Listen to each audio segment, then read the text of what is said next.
Hi, this is Daria Shabbat with CorporateProfile.com. I'm here today with Ricky Sitomer, CEO of Blue Star Jets. Hi, Ricky. How are you? Very well. How are you? I'm very well. Thank you for being here. Ricky, tell us about Blue Star Jets. Blue Star Jets is the largest charter broker of private jets in the United States, and we founded in 2001, right before 9/11.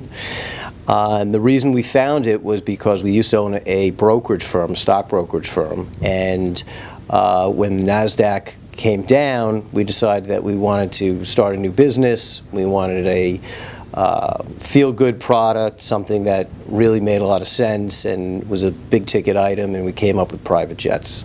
How did you choose the name? Well, we were on Wall Street, as I mentioned, and we loved the movie Wall Street, and we figured what better way than Blue Star Airlines, take the name straight from the movie, and obviously nobody had the rights to the name, so we chose Blue Star Jets. It gave us instant brand recognition and worked out pretty well for us. Love the idea. They even mentioned Blue Star Jets again in the second movie, didn't they? Yeah, Charlie Sheen had a cameo, and he did mention Blue Star Jets, that he turned it into a private jet company and made millions, and it was a great promo for us. It only cost us a couple of Gulfstream. Amazing. How's that for marketing? How does this business model replicate a brokerage firm? Well, when we were on Wall Street, obviously that's what we did, and we were flying helicopters to the Hamptons, we were taking private jets to Vegas, and then we started looking to fractional ownership because we were doing it more and more, and we realized that in the industry there really wasn't a jet brokerage firm. So we took the brokerage model of having salesmen calling on clients and developed a whole program for the customer and giving the customer the flexibility to fly in whatever aircraft they need. By giving the client the flexibility, it also cut the dollar amount that they're spending it probably about half. So how is this model better from actual ownership? Ownership is terrible. Ownership, fractional ownership, they're terrible models. They're antiquated models. The model of the future is the broker model. If you need a helicopter to the Hamptons, a turboprop to Nantucket, if you tell me you want a 2012 Gulfstream 550 to Paris, I'll get you that. If you need a 747 to China, we could do that as well. It's much different. It's having the flexibility to change your aircraft for whatever your needs are. You know, it saves you money, saves you time. And you don't have the capital outlay. So basically it's one way for rich people to save a lot of money, right? It's a value play. How does Blue Star Jets differentiate from the competitors?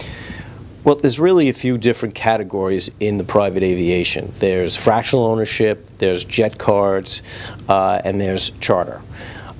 We basically, by offering the flexibility to change your aircraft, we're half price without the commitment. And you know, it's a big change. If you look at what's happening in the industry, you know, and especially with the economy these days, fractional ownership, NetJets lost $700 million 2 years in a row.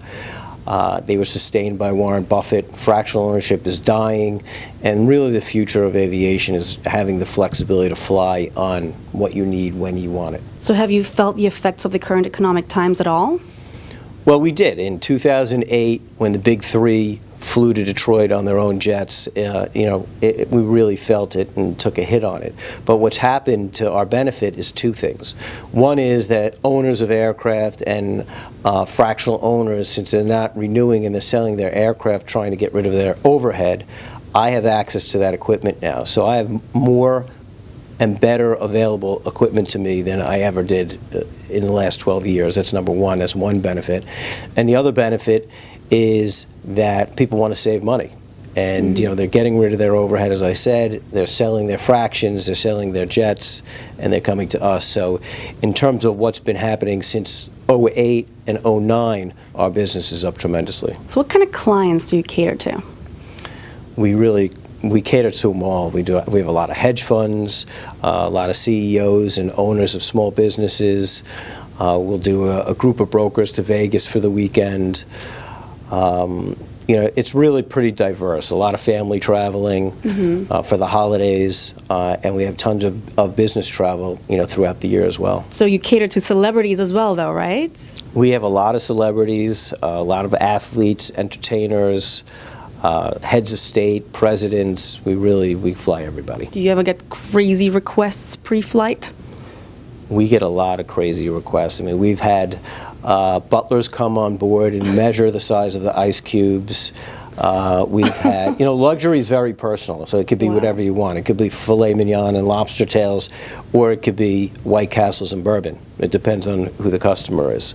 So we've had just a lot of tremendous different requests. We've moved art, we've moved organs, we really do everything, whatever they request. I mean, if they want food from Nobu, we'll go to Nobu and get the food. They want something special on board, flowers for the wife, Superman for the kids, whatever it is, we'll provide it.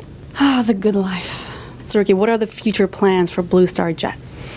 Well, right now, Blue Star Jets is the largest broker in the United States. We want to open up offices all over the world and become probably the largest broker internationally. And the goal really is just to be the largest private jet company in the world. Awesome. Thank you so much for talking to us, Ricky. My pleasure. Thank you. I'm Daria Shabbat with CorporateProfile.com. I just spoke to Ricky Sitomer, CEO of Blue Star Jets. Thank you for watching, and please tune in again for more interesting interviews and hot financial news.